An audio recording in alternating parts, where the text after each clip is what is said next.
इस प्रांत में आदिवासियों का हिंदू के नाम पर धर्मांतरण सीएम खुद कर रहा है।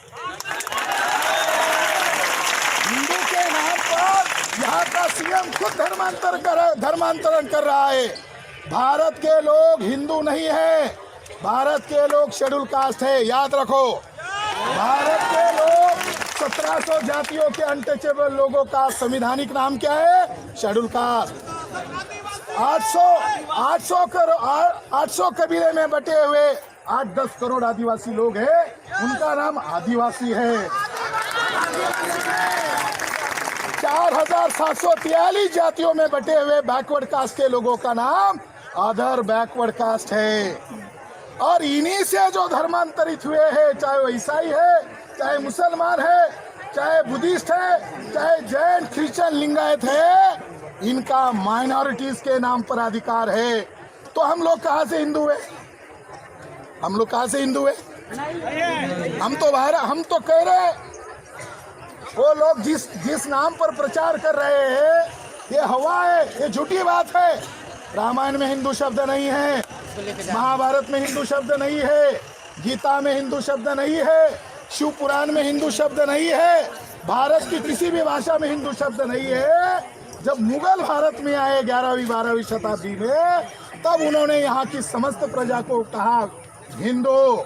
स्वामी दयानंद सरस्वती नामक ब्राह्मण, गुजरात का ब्राह्मण, मोदी भी गुजरात के हैं और दयानंद सरस्वती भी गुजरात का है। स्वामी दयानंद सरस्वती ने सत्यार्थ प्रकाश के पेज नंबर 81 पर कहा, हे ब्राह्मणों, तुम अपने आप को हिंदू मत कहो। क्या कहा? हे ब्राह्मणों, तुम अपने आप को हिंदू मत कहो, क्योंकि हिंदू मुगल मुसलमानों के द्वारा दी गई गाली है। उसने लिखा सत्यार्थ प्रकाश नामक किताब में, हिंदू यानी काला, हिंदू यानी चोर, हिंदू यानी डाकू, हिंदू यानी नीच, छली, कपटी, गुलाब। तो हम अपने आप को हिंदू नहीं कह रहे। स्वामी दयानंद सरस्वती की बात को अगर समझा जाए तो हम अपने को क्यों गुलाम कहेंगे? हम अपने आप को नीच क्यों कहेंगे? हम अपने आप को क्यों अपमानित करेंगे? हम कौन है? हम इंडियन है। We are Indians. हम कौन है? हम भारत के मूल निवासी है। ये मेरी किताब है, इस किताब का टाइटल है, अभी तक कोई भारत का ब्राह्मण इस किताब को चुनौती नहीं दे पाया। लिखित में इस किताब का नाम है विदेशी ब्राह्मणों की मातृभूमि वेस्ट यूरेशिया। हम कोई क्रिश्चियन लोगों के बीच में मैं संबोधित नहीं कर रहा हूँ। इसमें हमारा राष्ट्रीय क्रिश्चियन मोर्चा एक इकाई है, इसमें हमारा भारत मुक्ति मोर्चा भी है, इसमें हमारा राष्ट्रीय आदिवासी एकता परिषद भी है, इसमें हमारा राष्ट्रीय मूल निवासी महिला संगठन भी है, छात्र संगठन भी है। मैं तमाम मूल निवासियों को संबोधित कर रहा हूँ कि भारत में 3.5% लोग हैं। देखो कितनी मजाक है। बहुसंख्य लोगों का भारत पर राज होना चाहिए या अल्पसंख्य लोगों का भारत पर राज होना चाहिए? ब्राह्मणों की आबादी केवल 3.5% है। ब्राह्मणों की आबादी केवल 3.5% है और 3.5% ब्राह्मणों का कांग्रेस कांग्रेस 100% ब्राह्मणों का संगठन है। वो कोई आदिवासी बहुजनों का नहीं है। बीजेपी 100% ब्राह्मणों का लीड करने वाला ब्राह्मण है। सीपीएम ब्राह्मणों का, तृणमूल कांग्रेस ब्राह्मणों का। तो भारत के पार्लियामेंट पर 5 राष्ट्रीय दल है जिनके पास वोट नहीं है, उनका पार्लियामेंट पर 100% कब्जा है। विधायिका पर ब्राह्मणों का कब्जा है, कार्यपालिका पर 3.5% ब्राह्मणों का कब्जा है, मीडिया पर 3.5% ब्राह्मणों का कब्जा है। साथियों, हमारे हक अधिकार छीनने वाले लोगों ने, जिन्होंने हमें अछूत बनाया, जिन्होंने हमारे भाइयों को जंगल में खदेड़कर नंगा भूखा रखा, वो विदेशी लोगों ने आज लोकतंत्र को जकड़ लिया है और ईवीएम के कारण जकड़ लिया है। ब्राह्मणों की कोई औकात नहीं है, गांव का सरपंच नहीं बन सकता, इतनी उनकी अल्प आबादी है। वो देश की सारी लोकतांत्रिक संस्थाओं पर कब्जा कैसे कर रहे?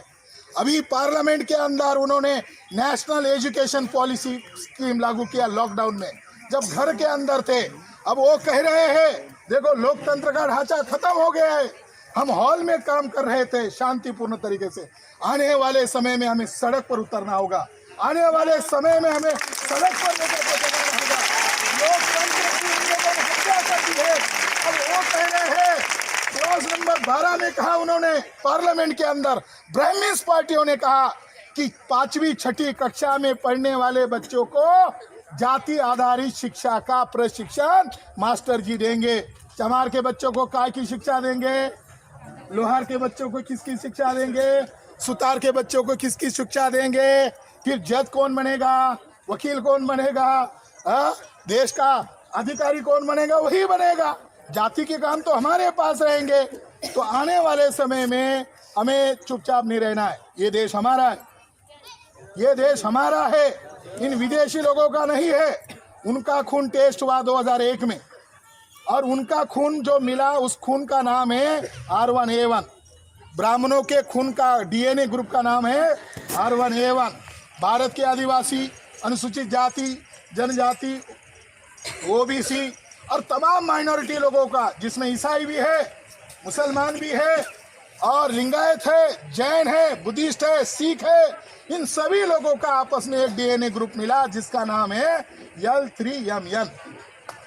भारत के मूल निवासी लोगों का DNA ग्रुप का नाम क्या है? L3MN। और विदेशी लोगों का DNA ग्रुप का नाम क्या है? R1A1।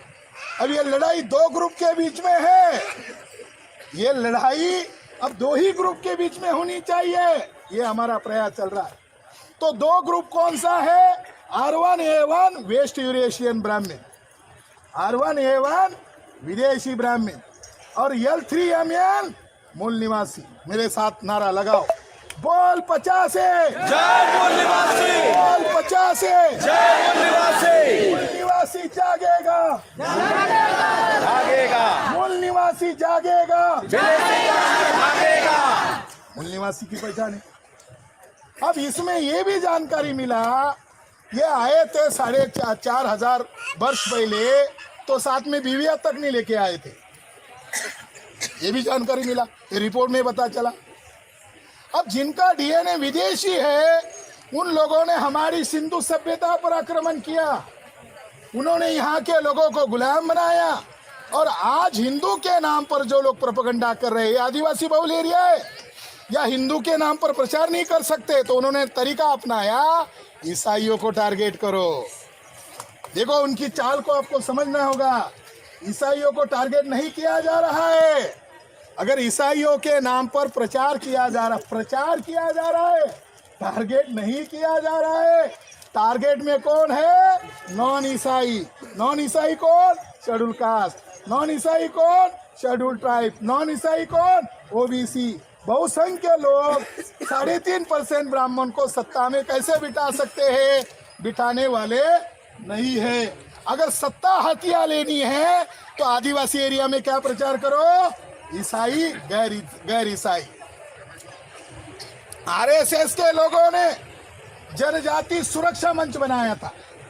RSS के लोगों ने जनजाति सुरक्षा मंच बनाया और उनकी डिमांड था कि आदिवासी में से ईसाई बने हुए लोग रिजर्वेशन नहीं ले सकते। ऐसा प्रोपेगेंडा किया कि नहीं किया? अब उनको क्या करना चाहिए था? उनकी सरकार है पर देश में, पार्लियामेंट में बीजेपी की सरकार है।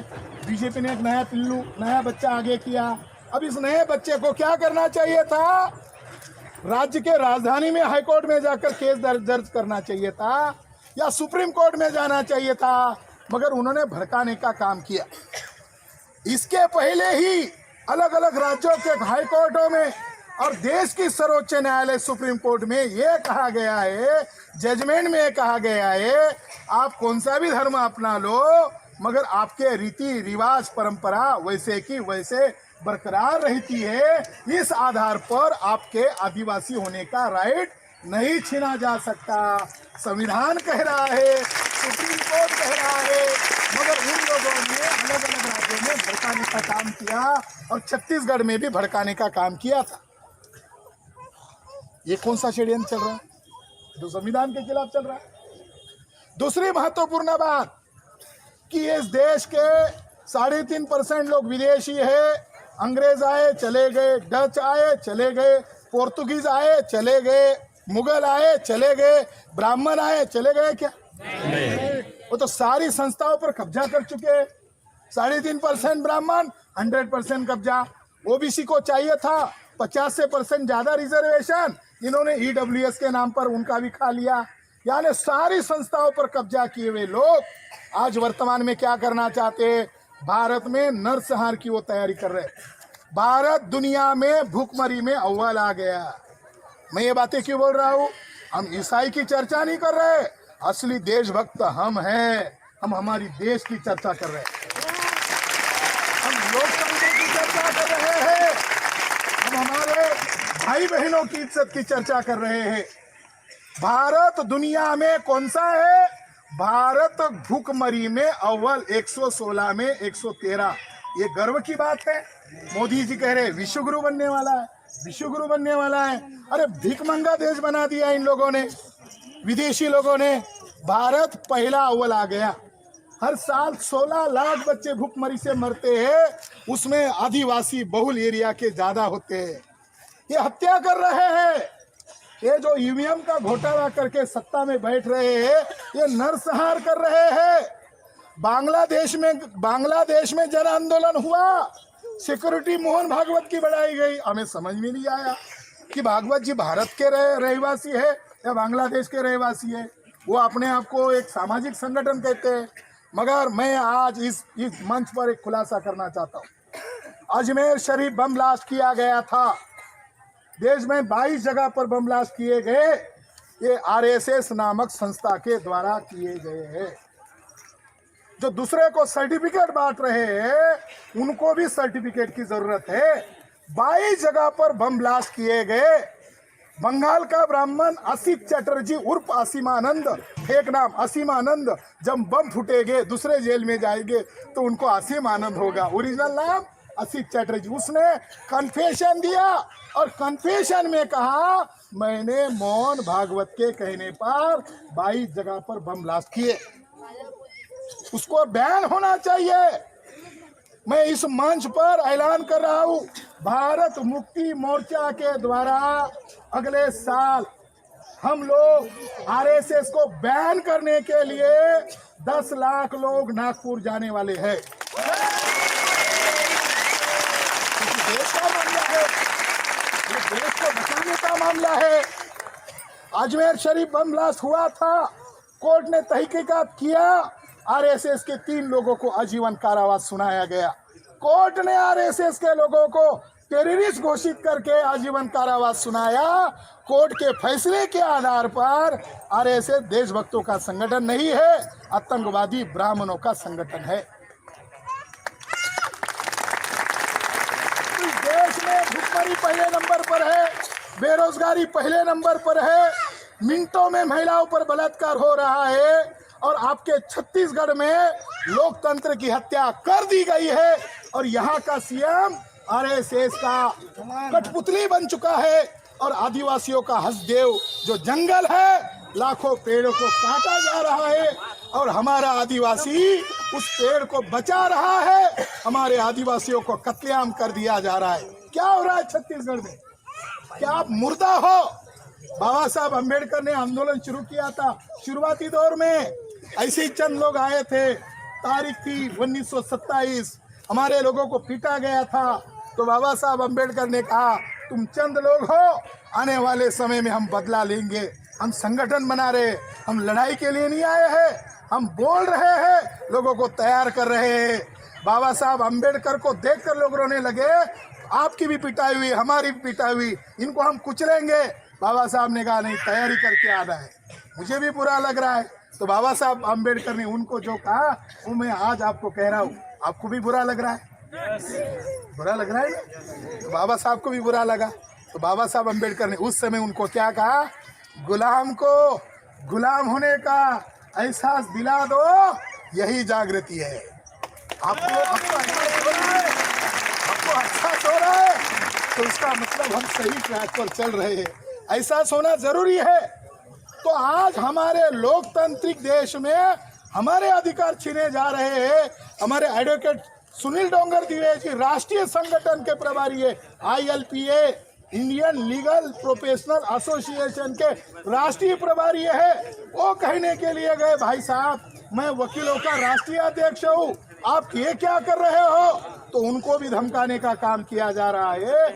उनको भी हम कानूनी जवाब देंगे। उनको भी हम कानूनी जवाब देंगे, क्योंकि ये लोकतंत्र का मामला है। हम ऐसा क्या कर रहे हैं? हमारे हाथ में कोई हथियार है? हमारे हाथ में तो किताब है, देखो, हमारे पास तो कलम है, हमारे पास दिमाग है, और हम संविधान को मानने वाले लोग हैं। जो हमारा हॉल था वहाँ ये कहकर वहाँ से हमको खदेड़ दिया गया कि स्टेट गवर्नमेंट का यहाँ कोई कार्यक्रम आया है। बड़ा गजब का नियम है, जब किसी को अलॉट करते हो, हमने चालान भरा 14,000 रुपये, उस हॉल का हमने क्या किया, चालान भरा, तो उस दिन का मालिक कौन है? आज हम लोग हैं। इसके बावजूद ये कहा जा रहा है कि सरकार का कोई यहाँ कार्यक्रम है तो आप यहाँ से चले जाओ। जब हमको खदेड़ा जा रहा है तो फिर हम कहाँ जाएंगे? क्या यहाँ का कलेक्टर ये चाहता है कि हम कलेक्टर ऑफिस पर कार्यक्रम करें? अगर वो ऐसा कहते तो हम यहाँ खुले में बैठने की बजाय हम कलेक्टर ऑफिस जाकर कार्यक्रम करते और दुनिया को बताते, देखो लोगों को हॉल तक नहीं दिया जा रहा है। तो आने वाले समय में हमको हमारी लड़ाई लड़नी है। हमें हमारी लड़ाई लड़ने के लिए पसीना क्या खून देना पड़े तो भी हम देने के लिए तैयार है। ये हमारे देश का मामला है, ये हमारे देश का मामला है और हमारे स्वाभिमान का मामला है। रोटी से भी बड़ी चीज स्वाभिमान होती है। हम हमारे स्वाभिमान की बलि देकर हमारे देश की कुर्बानी नहीं दे सकते। हमें हमारे देश को तथा संविधान को बचाने के लिए डट कर रहकर मुकाबला करना होगा। साथियों, गांधी जी ने एक आंदोलन चलाया था, उनके ऊपर भी ब्रिटिश लोग दमन करते थे, उनको भी नहीं बोलने देते थे। जब उनको नहीं बोलने देते थे तो बोलते थे मैं आपके कानून का उल्लंघन करता हूँ, डालो जेल में। आने वाले समय में हमारे हॉल की परमिशन रद्द कर दी जाती है, मैदान में गुंडागर्दी कर दी जाती है, तो हम भी ऐसे गलत कानून का उल्लंघन करेंगे और कहेंगे कि हमको भी जेल में डालो। क्यों? क्योंकि गांधी जी जेल में जाते जाते महान हो गए, महान इतने हो गए कि गांधी जी ने 8 अगस्त 1942 को घोषणा किया 1 करोड़ लोगों को इकट्ठा होना है। बॉम्बे में ऐलान किया क्विट इंडिया मूवमेंट। क्या भारत के ब्राह्मण लोग विदेशी होने के बावजूद, अगर लोकतंत्र होने के बावजूद वो इस तरीके से गुंडागर्दी करते हैं तो हमें भी क्विट इंडिया मूवमेंट शुरू करने के लिए मजबूर नहीं किया जाए। जो लोग विदेशी लोग हैं उनको संविधान के दायरे में रहना चाहिए। मोहन भागवत का कार्यक्रम होता है तो क्या हम ऐसा हल्ला गुल्ला करते हैं?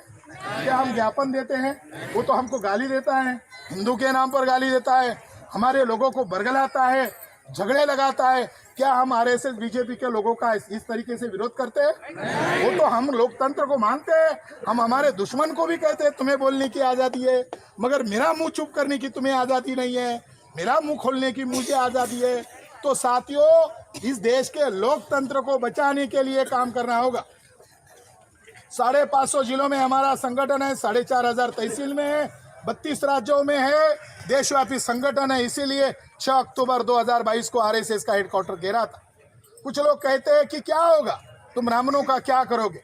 तो मैं यहाँ आज बायलानी बयान दे ही देता हूँ। जो विदेशी लोग हैं, यूनाइटेड नेशंस ऑर्गेनाइजेशन कहता है, जो विदेशी लोग हैं वो वहाँ के मूल निवासी लोगों पर जबरन राज नहीं कर सकते। विश्व का कानून हमारे आज़ादी के समर्थन में है।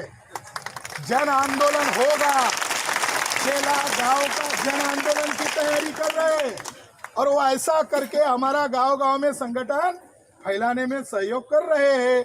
ऐसा उनको करना चाहिए। हमारे लोगों को कभी कभी कम समझ में आता है, देर से समझ में आता है, मगर जब ब्राह्मण विरोध करता है तो हमको आधा सेकंड लगता है समझने, ज्यादा देर लगता है क्या? तो दुनिया में आजादी के 3 रास्ते हैं। नंबर 1, गांधी जी का विश्व मान्य सिद्धांत था, जो विदेशी लोग हैं वो भारत छोड़ के चले जाए। गांधी जी का एक सिद्धांत है, जो विदेशी लोग हैं वो भारत छोड़ के चले जाए, यही हमारी आज़ादी की डिमांड। गांधी जी कह रहे, हम नहीं कह रहे। दूसरी डिमांड थी, दूसरी डिमांड हिटलर की थी। हिटलर भी एक आज़ादी की लड़ाई लड़ रहा था और आरएसएस बीजेपी के लोग हिटलर को अपना आदर्श मानते हैं। तो हिटलर का कहना है विदेशी लोगों को भागने मत दो, उसको गैस चैम्बर में दबा के मारो, कहीं वो फिर दोबारा आकर आपको गुलाम ना बना। तो हिटलर का सिद्धांत था भागने मत दो, विश्वमान्य सिद्धांत है।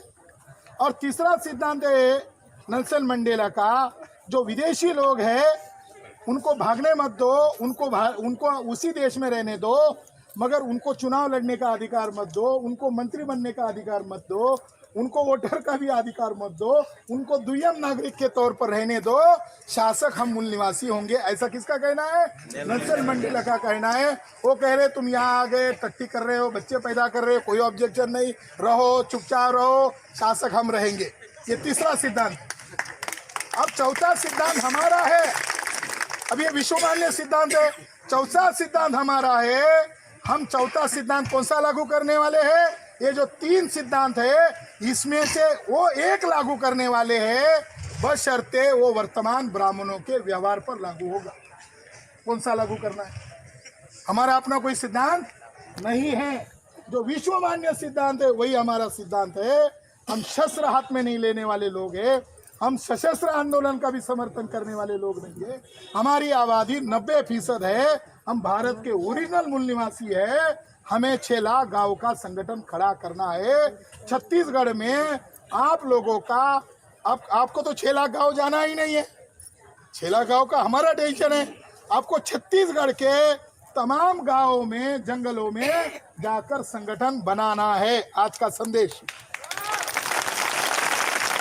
हमें भीख नहीं चाहिए, हमें किसी की भीख नहीं चाहिए। बाबा साहब अंबेडकर हमारा बाप है, उन्होंने हमें अधिकार दे दिया है और देने वाली तारीख है 26 जनवरी 1950। बाबा साहब अंबेडकर ने सभी लोगों को अधिकार दिया। बाबा साहब अंबेडकर कितने महान बाप थे हमारे बच्चों को तो दिया, ब्राह्मण को भी दिया। उसको भी कहा तुम संगठन बनाओ, तुमको जो बोलना है बोलो, मगर संविधान के दायरे में रहकर बोलो। बाबा साहब अंबेडकर कितने महान बाप थे, हमारे दुश्मनों को तक अधिकार दिया, हमको तो दिया, मगर वो लोग संविधान के बाहर जाकर कार्य कर रहे हैं।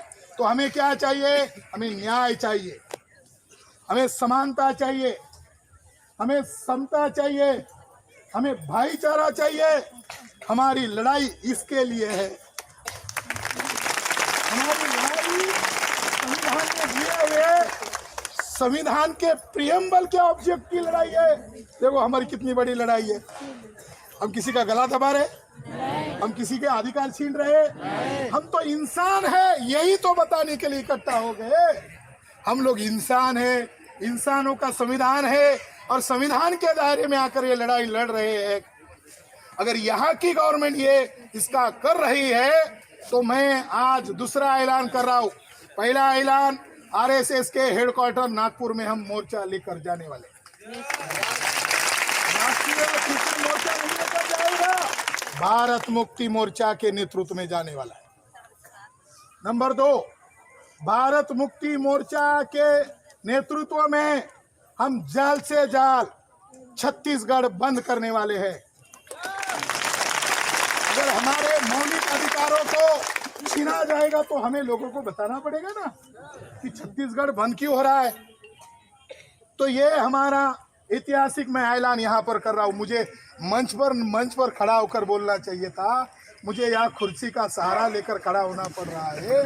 तो ये कुर्सी आपके लिए बन रही है, आपको हुक्मरान बनने के लिए बन रही है। आप ही देश के मूल निवासी हो। तो दूसरी बात यह है, और तीसरा बड़ा आंदोलन आने वाले 14 नवंबर को राजधानी रायपुर में होने वाला है। और वो आंदोलन है जो सतनामी धर्म है, मूल निवासियों का धर्म है। सतनामी धर्म जो है गुरु घासीदास, संत गुरु मूल निवासी महापुरुष संत गुरु घासीदास, सतनामी धर्म मूल निवासियों का धर्म है। यहाँ की स्टेट गवर्नमेंट ने योजना बनाकर उनका जैत खम तुड़वाया है। और इसके विरोध करने वाले लोगों को जेल में ठुसाया है, हजारों की तादाद में। इसके विरोध में मैं स्वयं और हमारे राष्ट्रीय अध्यक्ष वामन मेघराम जी राजधानी में पधारने वाले आने वाले 14 तारीख को, और लाखों की संख्या में वहां महारैली का आयोजन करने वाले। इसका संदेश आपको गांव गांव में फैलाना होगा, क्योंकि वो हमारा महापुरुष है। गुरु घासीदास जी मूल निवासी महापुरुष है, छत्तीसगढ़ का महापुरुष नहीं है, देश का महापुरुष है। और जिन लोगों को तकलीफ झेलनी पड़ रही है उनका जवाब 14 तारीख को मैं देने वाला हूँ। आपको क्या काम करने हैं? आपको गांव गांव का संगठन बनाना है। आपकी सामाजिक अधिकार, राजनीतिक अधिकार, धार्मिक अधिकार कोई माई का लाल नहीं छीन सकता। हमारे लोगों को डराया जाता है, धमकाया जाता है। हम लोग डरने और धमकी के प्रभाव में आने वाले नहीं है। हम देशव्यापी संगठन चलाने वाले लोग हैं। और आज जो छत्तीसगढ़ गवर्नमेंट ने जो तानाशाही का रवैया अपनाया, इसका जवाब हम आरएसएस हेडक्वार्टर जाकर देने वाले हैं।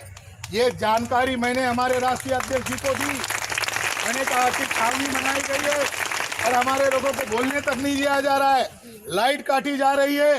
तो उन्होंने कहा उनको मैसेज दीजिए कि मैं वामन मेश्राम राष्ट्रीय अध्यक्ष, मैं उनकी खानदान से हूँ जिन्होंने 500 लोग थे। 1 जनवरी 1818 को मोहन भागवत के बापजादा थे बाजीराव पेशवा, उनकी 28,000 फौज थी और मेरे पुरखों की 500 की फौज थी। 500 के लोगों ने बोटी बोटी करके मारा था। हम उनकी औलाद है। अभी भी हमारा खून ठंडा नहीं हुआ है, तो हम वो लड़ाई लड़ेंगे। और ये जो किया गया, इसका कोर्ट में भी जवाब देंगे और जंगे मैदान में भी जवाब देंगे, क्योंकि ये मामला मेरे बोलने की पाबंदी का नहीं है, हमारे चंद लोगों की बोलने का मामला नहीं है। ये भारत के संविधान पर छत्तीसगढ़ में पाबंदी डाली गई है, इसके लिए बंद होगा। समर्थन का मैं यहाँ रिजोल्यूशन पास कर रहा हूँ। कितने लोग सहमत है? हाथ खड़ा करके सहमति जताए। सभी लोग सहमत हैं। धन्यवाद। हमारा कार्यक्रम भी सफल हुआ, हमारी जनसभा भी बहुत अच्छी हुई और जितना हॉल के अंदर जितना खुशी चैन आता था, उससे ज़्यादा मैदान में आता है। बाबा साहब अम्बेडकर को ऐसा डराया जाता था, तो बाबा साहब के लोग भी डर जाते थे। तो बाबा साहब उनको क्या कहते थे? बाबा साहब अम्बेडकर उनको क्या कहते थे? बाबा साहब अम्बेडकर उनको कहते थे, देखो मैं मेरे सिर के ऊपर कफन बांध के चला हूँ, हमें कोई डराए नहीं।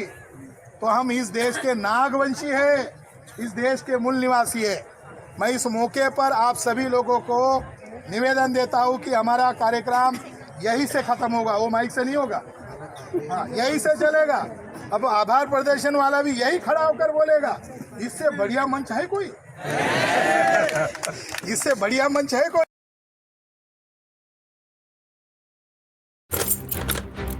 ये क्या कर रहे हो सेनापति?